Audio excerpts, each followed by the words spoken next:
नमस्कार साथियों, स्वागत है संदीपनी क्लासेस में। आज हम एक नए वीडियो के साथ फिर से उपस्थित हुए हैं और आज हम चर्चा करेंगे एनसीईआरटी कक्षा 12th के चैप्टर नंबर 3, 4 और 5 के बारे में। ठीक है, तो इससे महत्वपूर्ण जो प्रश्न उत्तर जितने बन सकते हैं उन पर अपन चर्चा करेंगे। चलिए शुरू करते हैं। पहला प्रश्न है, जेनेटिक कोड का टर्मिनेशन कोडॉन कौन सा है? Which is the termination codon of genetic code? यहां पर 4 ऑप्शन हैं, UAA, UAG और UGA और ऑल ऑफ दीज, उपरोक्त सभी।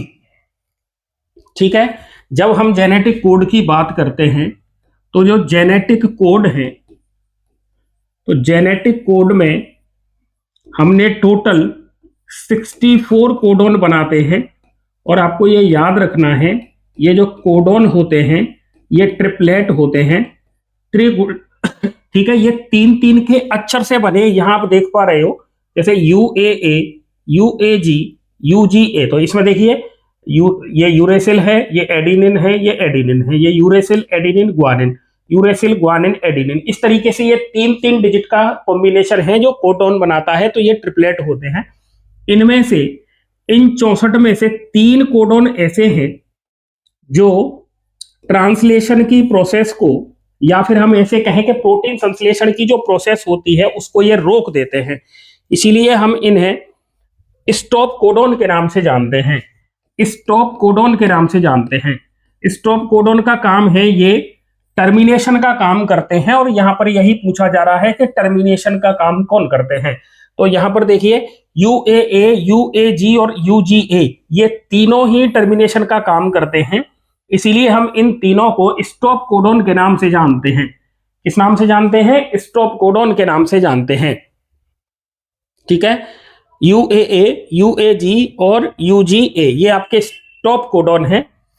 इन 64 में से जो ये 3 अगर मैं निकाल दूं, है ना, स्टॉप कोडॉन को अगर मैं बाहर निकाल दूं तो मेरे पास कितने बचेंगे? तो आप कहोगे कि ये 61 कोडॉन बचे।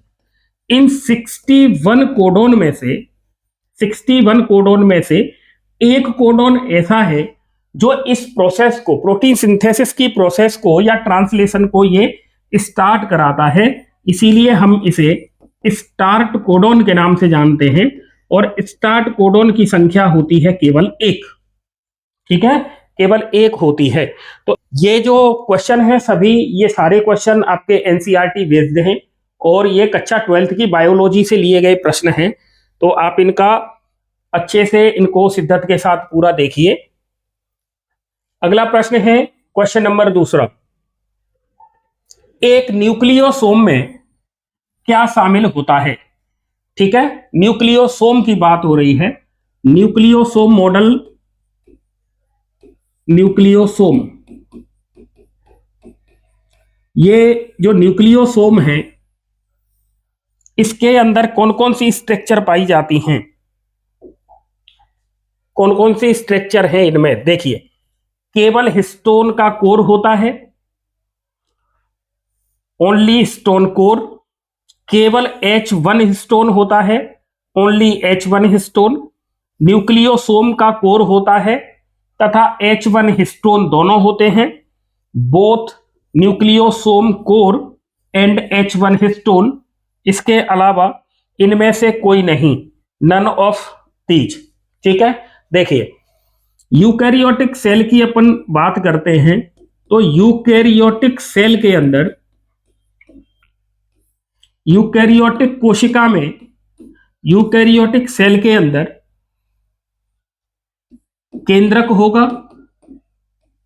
और इस केंद्रक के अंदर क्रोमोसोम होते हैं, गुणसूत्र होते हैं। और ये गुणसूत्र DNA प्लस प्रोटीन और RNA से बने होते हैं। कई बार प्रश्न आया है, क्रोमोसोम या गुणसूत्र में निम्नलिखित में से कौन सी संरचना या क्या क्या उपस्थित होता है? तो आपको वहां याद रखना है प्रोटीन और DNA। अगर ऑप्शन में हो तो आपको प्रोटीन और DNA ही लगाना है। अगर ऑप्शन में प्रोटीन, DNA और RNA तीनों अगर दिए हो तो हमें फिर इन तीनों पे ही टिक लगाना है।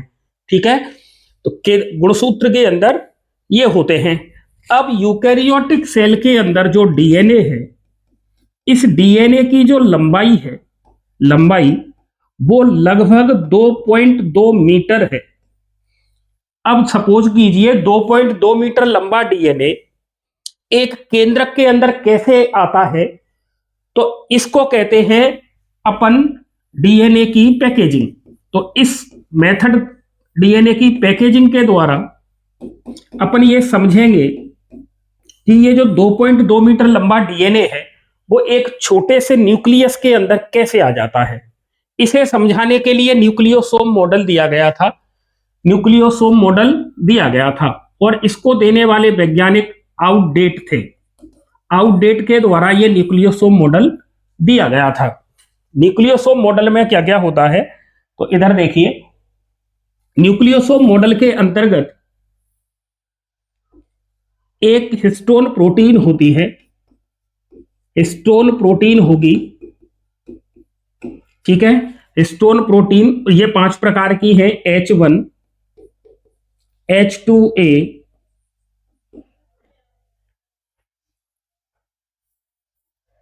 H2A, H2B, H3 और H4। ये 4 प्रकार की स्टोन प्रोटीन। स्टोन प्रोटीन की जो नेचर है वो क्षारीय होती है। कैसी होती है? क्षारीय होती है, ये बेसिक नेचर की होती है। इनमें से H2A, H2B, H3 और H4 इन चारों के दो दो अणु काम आते हैं और ये आपस में मिलकर स्टोन का अष्टक बनाते हैं, स्टोन का अष्टक बनाते हैं। H1 प्रोटीन उस डीएनए के लिंकर डीएनए को वाइंड करने का काम करती है, ठीक है। तो अब देखिए इधर, जैसे मैंने इधर स्टोन अष्टक में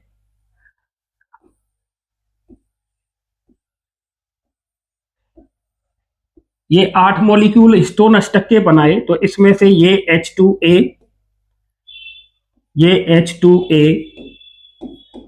H2B, H2B, H3, ये H3, ये H4, ये H4, तो ये 8 हो गए। तो इसे कहते हैं हिस्टोन का ऑक्टामर। और इस हिस्टोन के ऑक्टामर के चारों तरफ, इस हिस्टोन ऑक्टामर के चारों तरफ डीएनए इस तरीके से जुड़ा रहता है, ठीक है। ये डीएनए जुड़ा होगा और इस डीएनए के दोनों स्ट्रैंड को यहां कवर करने वाली जो एक प्रोटीन है, इस प्रोटीन को अपन H1 प्रोटीन के नाम से जानते हैं, H1 प्रोटीन के नाम से जानते हैं। ये सभी मिलकर क्या बना रहे हैं, तो आप कहोगे ये न्यूक्लियोसोम बन गया है, न्यूक्लियोसोम बना है। इस न्यूक्लियोसोम में जो डीएनए इन्वॉल्व होता है, इसमें 200 बेस पेयर पाए जाते हैं। कितने बेस पेयर हैं? 200 बेस पेयर होते हैं एक न्यूक्लियोसोम में। अब आप देखिए न्यूक्लियोसोम में क्या क्या इन्वॉल्व है। हिस्टोन प्रोटीन इन्वॉल्व है, डीएनए इन्वॉल्व है, और हिस्टोन प्रोटीन का एक H1 वाला भाग जो लिंकर डीएनए को जोड़ने का काम करता है। तो आप इसमें बोलोगे कि साहब इसमें एक तो न्यूक्लियोसोम का कोर होता है, मतलब हिस्टोन जो कोर बनाता है अष्टक वो होगा, और H1 हिस्टोन ये दोनों पाए जाते हैं। तो इसका राइट आंसर होगा ऑप्शन नंबर सी। ये इसका राइट आंसर है, ऑप्शन नंबर सी, ठीक है। अगला प्रश्न है, डीएनए फिंगरप्रिंटिंग तकनीक सबसे पहले किस वैज्ञानिक ने दी थी? ठीक है, डीएनए फिंगर प्रिंट जो टेक्नोलॉजी है जिसके द्वारा हम इसका उपयोग फॉरेंसिक साइंस में करते हैं अपराधियों को पकड़ने के लिए, या किसी का अगर जैसे दो दंपत्ति किसी बच्चे पर अपना हक जताते हैं तो उसकी पहचान करने में डीएनए फिंगरप्रिंट का सहारा लिया जाता है। तो इस फिंगरप्रिंट तकनीक को खोजने वाले जो वैज्ञानिक थे उनका नाम था एलेक जेफरी। इन्होंने डीएनए फिंगरप्रिंट को दिया था, ठीक है, एलेक जेफरी के द्वारा इसे दिया गया था। और आपके सिलेबस में पीसीआर का भी नाम है, तो आपको याद रखना है पीसीआर की जो टेक्नोलॉजी है वो कैरी मुलिश के द्वारा दी गई थी, पॉलीमरेज चेन रिएक्शन, पीसीआर, जिसमें क्या करते हैं अपन एक डीएनए से अनेक कॉपी, बिलियंस में डीएनए की कॉपी अपन प्राप्त कर सकते हैं, मतलब बना सकते हैं, एज ए फोटोकॉपी मशीन की तरह कार्य करती है तो पीसीआर टेक्नोलॉजी, ठीक है। अगला प्रश्न है, टेमिनिज्म का अर्थ क्या है? टेमिनिज्म मीन्स ये ट्रांसक्रिप्शन होता है, ट्रांसलेशन होता है, रिवर्स ट्रांसक्रिप्शन होता है, रिवर्स ट्रांसलेशन होता है। तो टेमिनिज्म, टेमिनिज्म का जो कॉन्सेप्ट है, टेमिनिज्म का जो कॉन्सेप्ट है वो दो साइंटिस्ट ने दिया था जिनके नाम है टेमिन, टेमिन और बाल्टीमोर। टेमिन और बाल्टीमोर के द्वारा ये दिया गया था।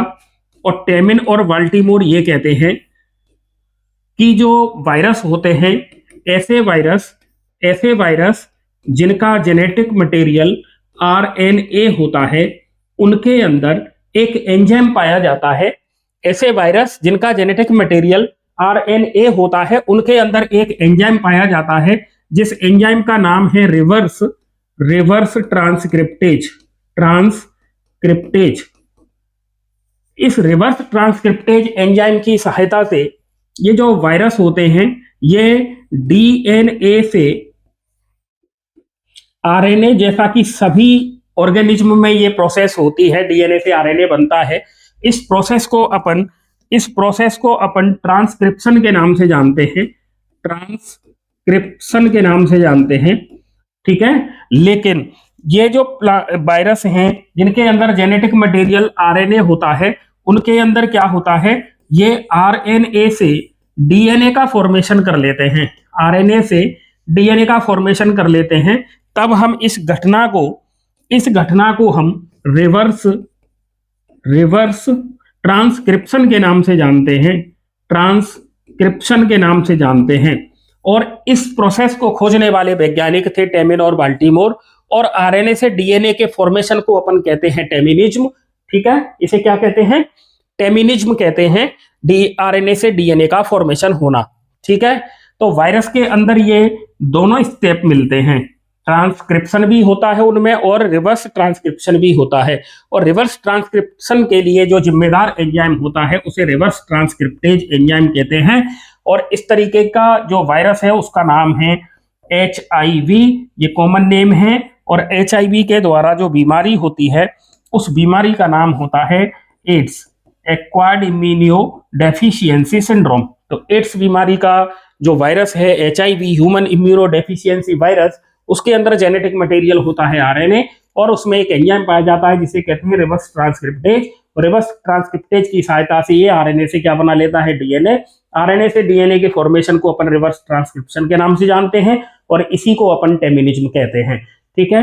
क्लियर है, ठीक है, क्लियर है। तो अपन अगले प्रश्न पर चलते हैं। अगला प्रश्न है एंटीकोडोन। एंटीकोडोन किस पर पाया जाता है? Anticodon is present on tRNA, rRNA, mRNA, all of these. क्या जो एंटीकोडोन है वो किस पर मिलता है? टीआरएनए पर मिलता है, आरआरएनए पर मिलता है, एमआरएनए पर मिलता है, या फिर इन सभी पर मिलता है, ठीक है। देखिए इधर डीएनए के द्वारा, जैसे मैंने इधर एक सेल बनाई है और इस सेल के अंदर मैंने न्यूक्लियस बनाया है। सेल के अंदर क्या बनाया मैंने? न्यूक्लियस बनाया है। न्यूक्लियस पर स्मॉल पोर होते हैं जिन्हें न्यूक्लियर पोर कहते हैं। न्यूक्लियर पोर, इस तरीके से इस पर पोर पाए जाते हैं। इस न्यूक्लियस के अंदर, जैसे अभी हमने चर्चा की थी, इसके अंदर जेनेटिक मटेरियल डीएनए होगा, ठीक है। जेनेटिक मटेरियल क्या होगा? डीएनए होगा। तो डीएनए से किसका फॉर्मेशन होगा? तो आप कहोगे डीएनए से एमआरएनए बनता है, तो ये एमआरएनए बना, ठीक है। एमआरएनए बनेगा और ये एमआरएनए यहां से बाहर निकलेगा, ठीक है। ये एमआरएनए न्यूक्लियर पोर से होता हुआ ये साइटोप्लाज्म में आ जाएगा, ठीक है। ट्रांसक्रिप्शन की प्रोसेस हो गई है। इस एमआरएनए पर, मैं इस एमआरएनए को ऐसे बनाऊं तो इस एमआरएनए पर इस तरीके से नाइट्रोजन बेस पाए जाते हैं, जैसे AUG, ये मैंने बना दिया है ना, UAG।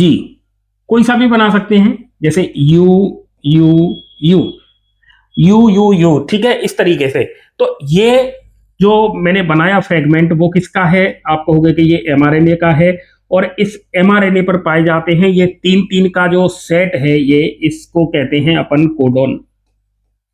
तो ये तो ऑप्शन होगा नहीं एमआरएनए पर, नहीं होते ये। अब अपने पास बचे टीआरएनए और आरआरएनए, ठीक है। अब आप मुझे ये बताइए, केंद्रक के अंदर एक छोटी सी गोल संरचना पाई जाती है, इस छोटी सी गोल संरचना को अपन किस नाम से जानते हैं? तो आप कहोगे इसे न्यूक्लियोलस के नाम से जानते हैं।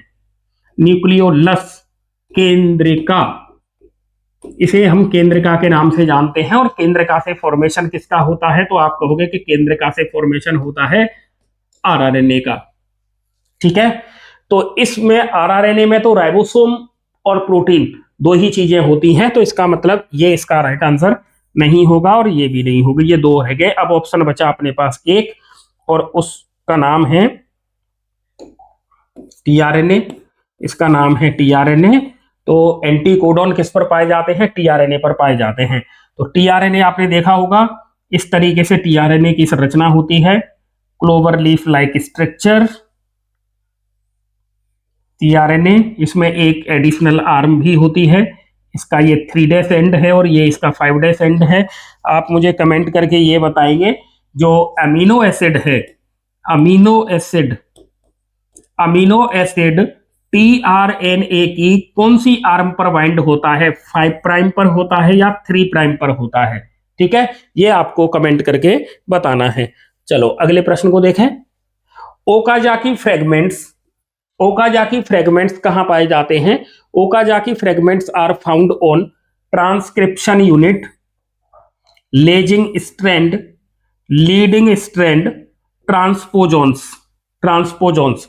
ठीक है, 4 ऑप्शन है, transcription unit, lagging strand, leading strand और ट्रांसपोजोन्स। देखिए, ये मेरे पास एक डीएनए है, मैंने डीएनए को ऐसे बनाया है।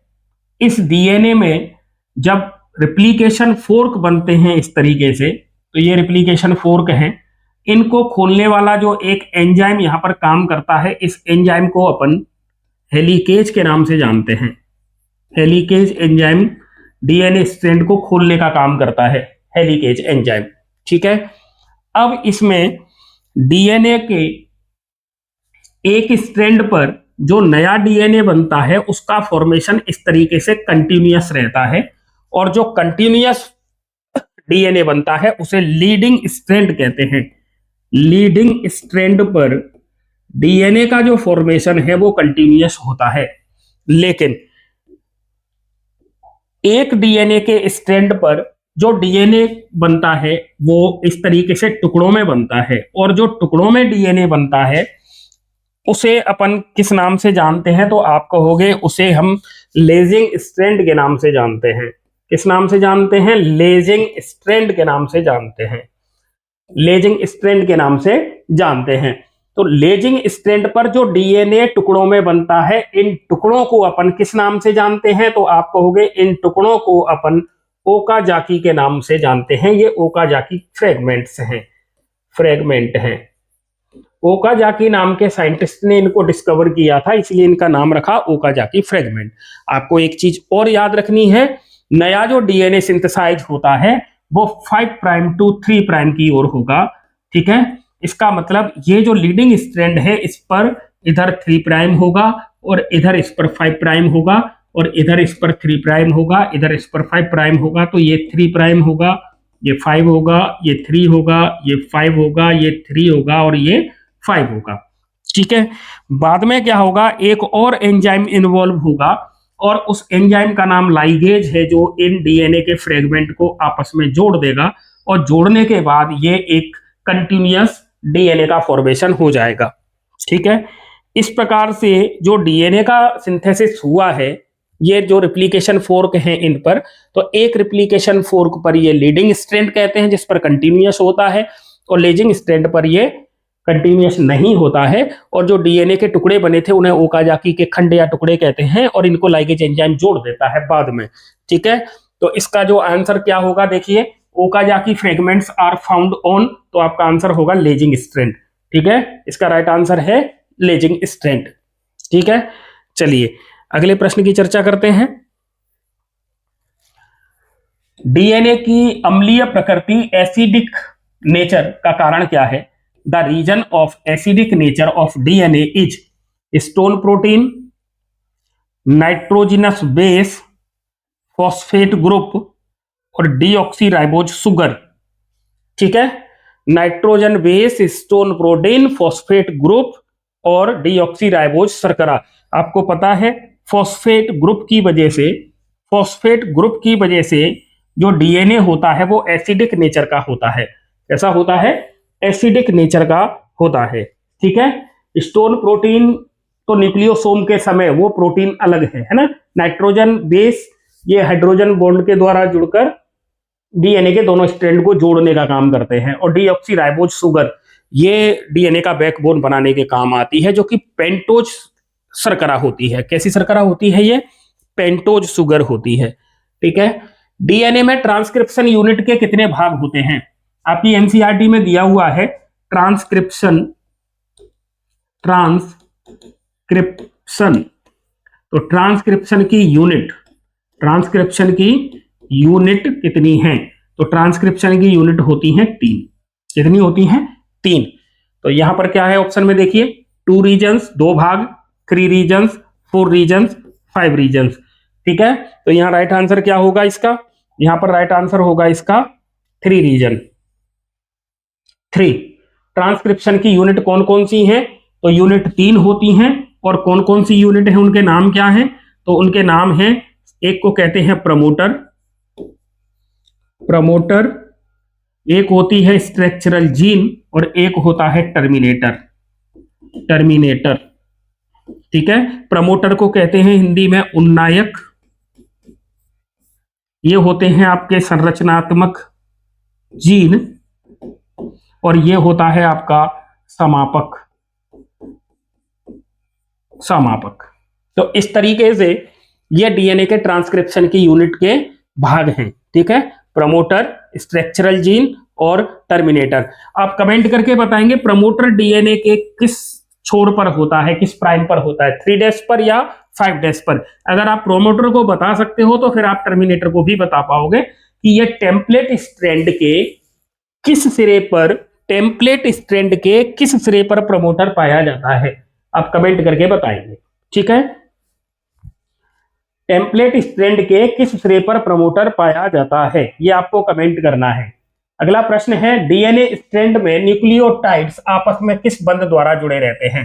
अब बात आ रही है न्यूक्लियोटाइड की, तो ये किस बंध से जुड़े होते हैं आपस में nucleotide? Glycosidic bond, phosphodiester bond, peptide bond, hydrogen bond. देखिए पेप्टाइड बॉन्ड तो प्रोटीन में मिलता है, पॉलीपेप्टाइड चेन बनाता है, तो ये तो ऑप्शन नहीं होगा, इसको तो हम हटा देंगे, क्योंकि पेप्टाइड बॉन्ड किस में मिलता है? तो आपका आंसर आएगा कि ये प्रोटीन में मिलेगा। ये तो ऑप्शन में होगा नहीं, तो इसको तो हटाइए।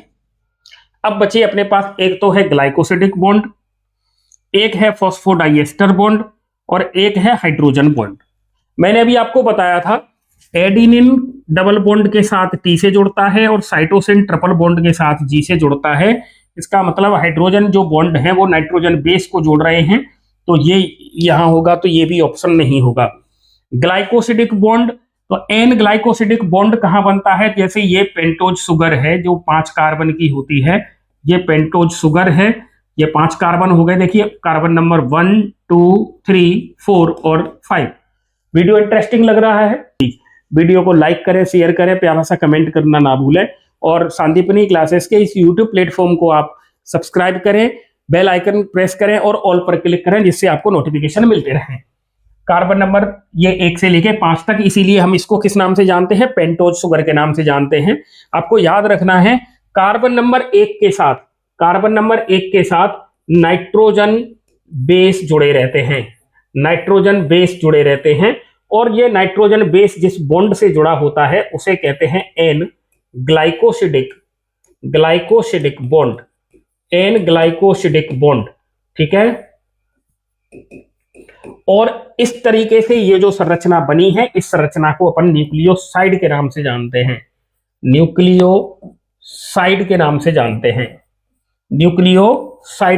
जानते हैं।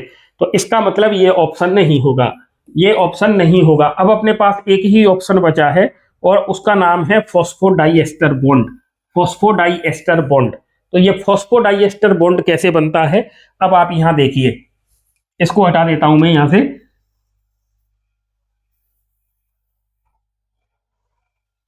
फॉस्फोडाइएस्टर बॉन्ड कैसे बनता है, तो देखिए यहां पर मैंने एक और इस तरीके से कार्बन नंबर 1, 2, 3, कार्बन नंबर 4 और कार्बन नंबर 5।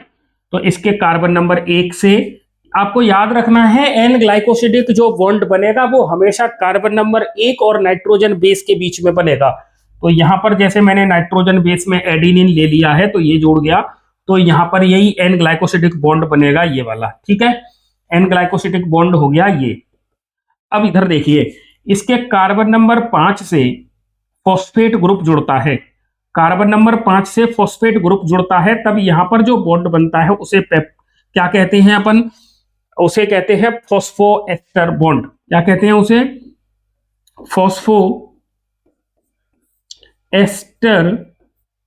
बॉन्ड कहते हैं, फॉस्फोएस्टर बंध कहते हैं, ये यहां बनता है, ठीक है। अब ये जो फॉस्फोएस्टर बॉन्ड है ये आपको याद रखना है, फॉस्फोएस्टर बॉन्ड जो बनता है वो हमेशा कार्बन नंबर 5 से या फिर कार्बन नंबर 3 और फॉस्फेट के बीच में बनता है, फॉस्फेट के बीच में बनता है, कार्बन नंबर 5, 3 और फॉस्फेट के बीच में बनता है, कहां, डीएनए में, डीएनए में तो ये बनता है इनके बीच में।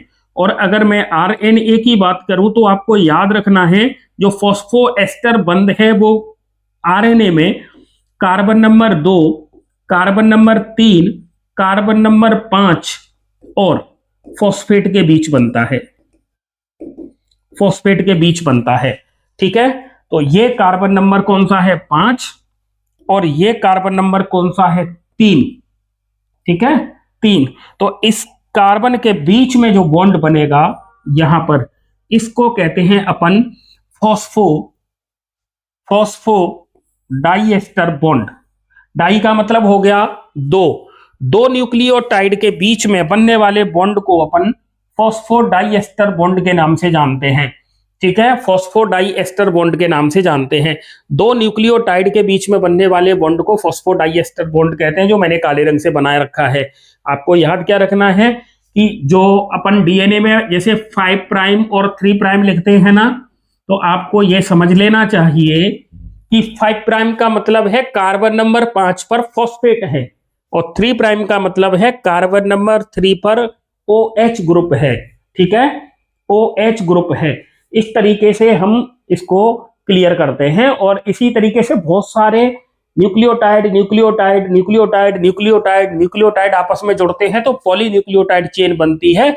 एक्चुअल में वो पॉलीन्यूक्लियोटाइड जो चेन है वो डीएनए का एक स्ट्रैंड बन गया है, ठीक है। इस तरीके से डीएनए का फॉर्मेशन होता है। तो डीएनए के निर्माण में टोटल कितने बॉन्ड बने, आप कहोगे कि एक एन ग्लाइकोसिडिक बॉन्ड बनता है, आप कहोगे कि N glycosidic bond carbon number 1 और नाइट्रोजन बेस के बीच में बनता है, ठीक है।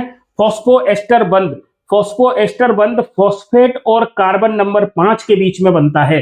फॉस्फोडाइएस्टर बॉन्ड दो न्यूक्लियोटाइड के बीच में बनता है और हाइड्रोजन बॉन्ड किसके बीच में बनेगा, तो आप कहोगे कि दो नाइट्रोजन बेस के बीच में बनने वाले बॉन्ड को अपन हाइड्रोजन बॉन्ड के नाम से जानते हैं। जो एडिनिन और थाइमिन के बीच में 2 बंध होंगे, साइटोसिन और ग्वानोसिन के बीच में 3 बंध होंगे, ठीक है। इस तरीके से क्वेश्चन नंबर 9 का जो राइट आंसर है वो होगा ऑप्शन नंबर बी, ठीक है, क्लियर है। तो चलिए अपन आगे अगले प्रश्न की चर्चा करते हैं। ट्रांसलेशन की प्रक्रिया में, ट्रांसलेशन की प्रक्रिया में अमीनो एसिड टीआरएनए के किस भाग से जुड़ता है। During translation amino acid is attached to which part of tRNA. देखिए डीएनए से आरएनए का बनना क्या कहलाता है, ट्रांसक्रिप्शन, और आरएनए से प्रोटीन का बनना यह कहलाता है ट्रांसलेशन, ट्रांसलेशन। तो ट्रांसलेशन की प्रक्रिया में जो टीआरएनए भाग लेता है, टीआरएनए जो भाग लेता है, जिसे अपन एडेप्टिव मॉलिक्यूल, अनुकूलक अणु के नाम से जानते हैं, सोल्यूबल टीआरएनए भी कहते हैं, इसमें इस तरीके की स्ट्रक्चर है, इस तरीके की स्ट्रक्चर है।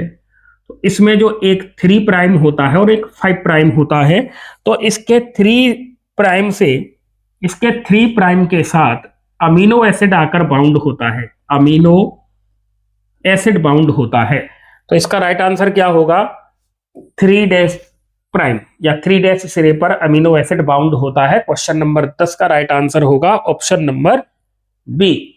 ठीक है, ये देखिए मैंने आपसे कुछ प्रश्नों की चर्चा अपन ने एक अगले वीडियो में की थी। इससे पहले जो वीडियो आया था वो आपको प्लेलिस्ट में मिल जाएगा, 12th क्लास या कंपटीशन वाली प्लेलिस्ट में आपको वो मिलेगा। इस तरीके के महत्वपूर्ण और प्रश्न आपको मिलते रहेंगे। तो आप सांदीपनी क्लासेस के साथ बस बने रहिए, अपना प्यार दिखाई रहिए। देखो नया नया यूट्यूब प्लेटफॉर्म है ये, और अभी अपन शुरुआत कर रहे हैं, तो आपके सपोर्ट की बहुत जरूरत है। आपका सपोर्ट नहीं मिलेगा तो आपके सपोर्ट के बिना कुछ नहीं होना है। तो प्लीज आपसे रिक्वेस्ट रहेगी कि सांदीपनी क्लासेस के साथ अपना सपोर्ट बनाएं और चैनल को सब्सक्राइब करते रहें। शेयर करना बहुत जरूरी है, तो आप इसे शेयर भी करें। अगला प्रश्न देखिए, ट्रांसलेशन प्रारंभ करने के लिए, ट्रांसलेशन प्रारंभ करने के लिए जो एमआरएनए है ये सबसे पहले किसके साथ जुड़ता है?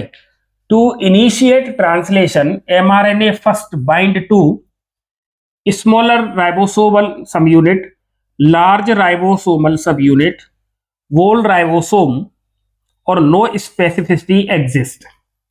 मतलब छोटी राइबोसोम की उप इकाई से जुड़ता है, या फिर राइबोसोम की बड़ी उप इकाई से जुड़ता है, या फिर पूरे राइबोसोम से एक साथ जुड़ता है, या फिर कोई विशेषता इसकी नहीं है। तो जब हम ट्रांसलेशन की प्रोसेस पढ़ते हैं तो हमें याद है कि जो ट्रांसलेशन की प्रोसेस में राइबोसोम काम करता है, और राइबोसोम को हम प्रोटीन फैक्ट्री के नाम से जानते हैं। और हमें यह भी पता है कि इस राइबोसोम में 2 सब यूनिट होती हैं, 2 सब यूनिट होती है। हमने पिछले वीडियो में इसकी चर्चा की है। सब यूनिट, एक सब यूनिट इसकी लार्ज होती है और एक सब यूनिट इसकी स्मॉल होती है। तो लार्ज सब यूनिट और स्मॉल सब यूनिट, 2 सब यूनिट राइबोसोम में पाई जाती हैं। जब प्रोटीन संश्लेषण की शुरुआत होती है, प्रोटीन संश्लेषण जब करना होता है, तो एमआरएनए के साथ सबसे पहले राइबोसोम की स्मॉल सब यूनिट आकर बाउंड होती है। तो ये राइबोसोम की स्मॉल सब यूनिट सबसे पहले बाउंड होती है एमआरएनए के साथ, और इसके बाद इसके साथ जुड़ती है लार्ज सब यूनिट इस तरीके से। ठीक है, ये जो स्मॉल सब यूनिट है ये सबसे पहले बाउंड होती है और लार्ज सब यूनिट बाद में बाउंड होती है। लार्ज सब यूनिट में 2 स्थान पाए जाते हैं। ठीक है, एक को कहते हैं ए साइट, ए साइट, और एक को कहते हैं पी साइट। इसे कहते हैं अमीनो एसिड वाली साइट, जहां पर टीआरएनए आएगा सबसे पहले अमीनो एसिड को लेकर। यहां पर पेप्टाइड बॉन्ड बनता है, 2 अमीनो एसिड के बीच में बॉन्ड बनता है, पेप्टाइड बॉन्ड। ठीक है, इस तरीके से बहुत सारे अमीनो एसिड आते हैं, टीआरएनए लेके आता है और उनके बीच में बॉन्ड बनते रहते हैं, जिससे पॉलीपेप्टाइड चेन बनती है। ठीक है, और ये जो ट्रांसलेशन की स्टार्टिंग होनी है वो स्टार्ट कोडॉन से होगी। कहां से होगी? स्टार्ट कोडॉन से होगी। और ट्रांसलेशन की जो प्रोसेस है वो स्टॉप कोडॉन पर बंद हो जाती है।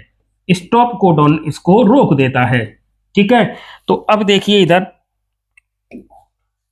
स्टार्ट कोडॉन से पहले और ये स्टॉप कोडॉन है, ये स्टार्ट कोडॉन है। तो स्टार्ट कोडॉन से पहले और स्टॉप कोडॉन के बाद इनको सिरों पर अनट्रांसलेटेड रीजन पाए जाते हैं, जिन्हें अनट्रांसलेटेड रीजन कहते हैं, यूटीआर। कभी पेपर में आ जाए यूटीआर से क्या समझते हैं आप? तो यूटीआर क्या है? अनट्रांसलेटेड रीजन है। अनट्रांसलेटेड रीजन यूटीआर कहां मिलता है? तो आपका आंसर क्या आएगा? स्टार्ट कोडॉन से पहले के जो नाइट्रोजन बेस है वो, और स्टॉप कोडॉन के बाद ये पाए जाते हैं यूटीआर। ये मतलब ट्रांसलेशन की प्रोसेस में इन्वॉल्व नहीं रहते हैं, ये प्रोटीन संश्लेषण के निर्माण में इन्वॉल्व नहीं रहते हैं। ठीक है, तो अब इसका आंसर क्या होगा?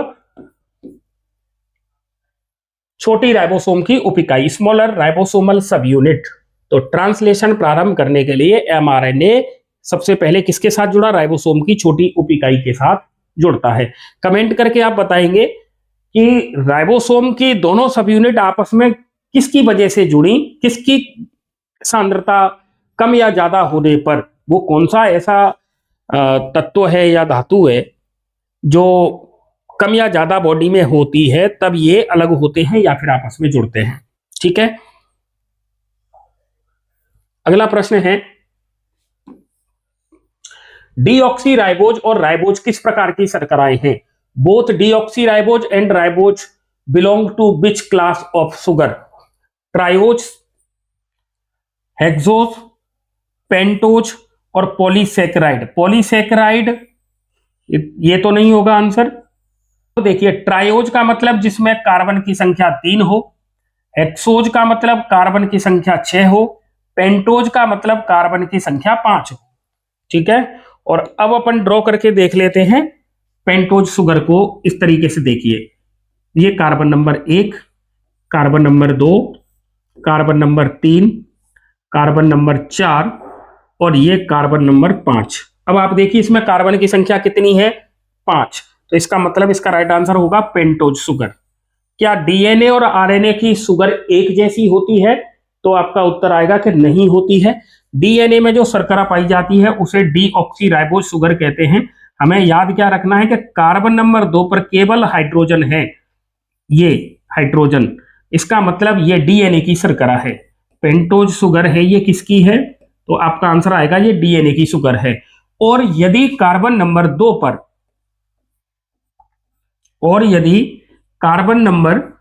पर OH है तो ये फिर शुगर पेंटोज शुगर तो है, लेकिन ये किसकी है? तो आपका आंसर आएगा कि ये आरएनए की शुगर है।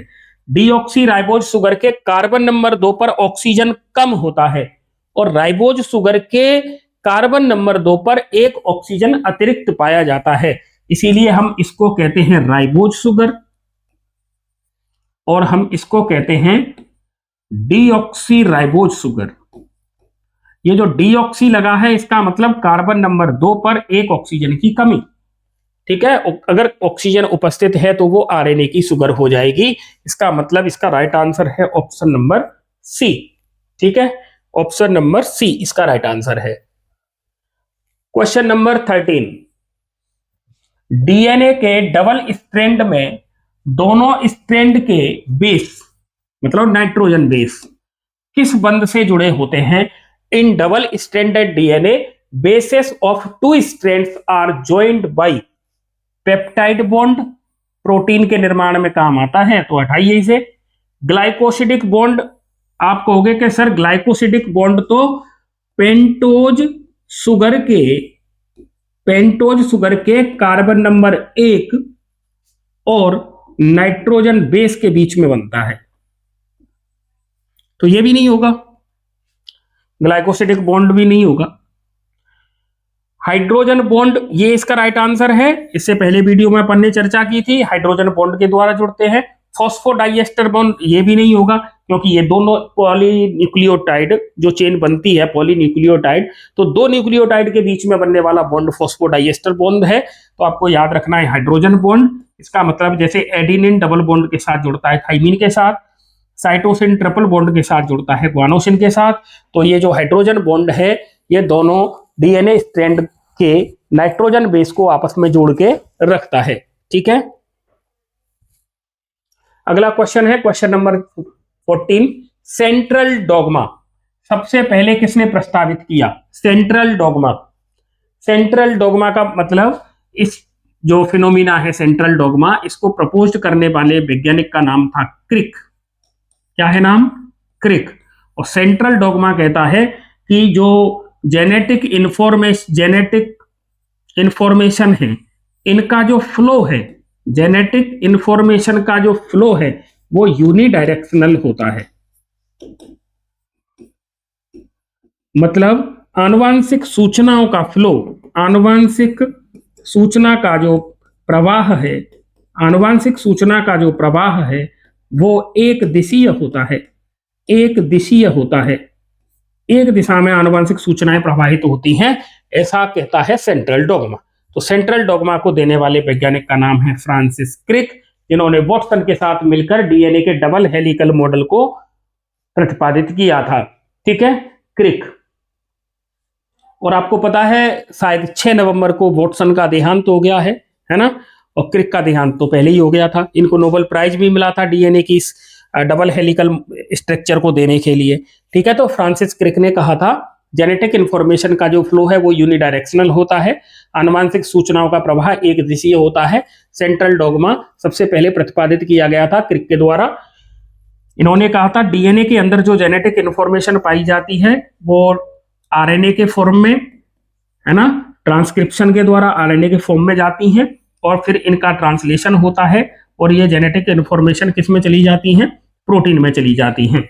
एक साइंटिस्ट थे जिन्होंने कहा था कि रिवर्स ट्रांसक्रिप्शन भी होता है। रिवर्स ट्रांसक्रिप्शन को अपन किस फिनोमिनन के नाम से जानते हैं और किस साइंटिस्ट ने दी थी और किस में पाई जाती है, आप कमेंट करेंगे प्लीज।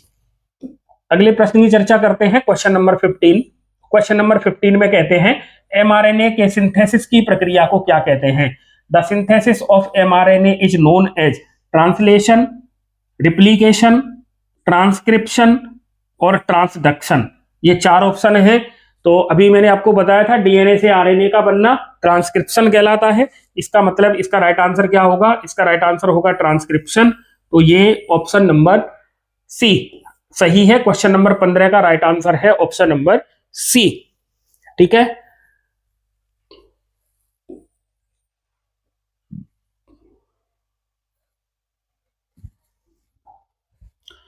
इस तरीके से हम क्वेश्चन नंबर 1 से लेके 15 तक जो प्रश्न है वो मॉलिक्यूलर बेसिस ऑफ इनहेरिटेंस से संबंधित हैं। ठीक है, मॉलिक्यूलर बेसिस ऑफ इनहेरिटेंस से संबंधित ये 15 क्वेश्चन हैं। ये क्वेश्चन में बहुत सारी डिटेल अपन ने इनके चारों ऑप्शन के बारे में और इसकी डिटेल्स के बारे में चर्चा की है। तो वीडियो में इसी प्रकार के और जो वीडियो है वो आएंगे और उसमें आपको इसी तरीके से तैयारी करवाई जाएगी जो प्रतियोगी परीक्षाओं के लिए बहुत ही उपयोगी साबित होगी। यकीन मानिए आपको जो कंटेंट प्रोवाइड किया जाएगा उसके आधार पर आपका जो बेस है वो भी मजबूत होगा और आपकी सफलता सुनिश्चित होने में ये सहयोगी साबित होंगे। इसी प्रकार के वीडियो देखने के लिए संदीपनी क्लासेस के साथ आप बने रहिए। वीडियो देखने के लिए आपका बहुत बहुत धन्यवाद। जय हिंद।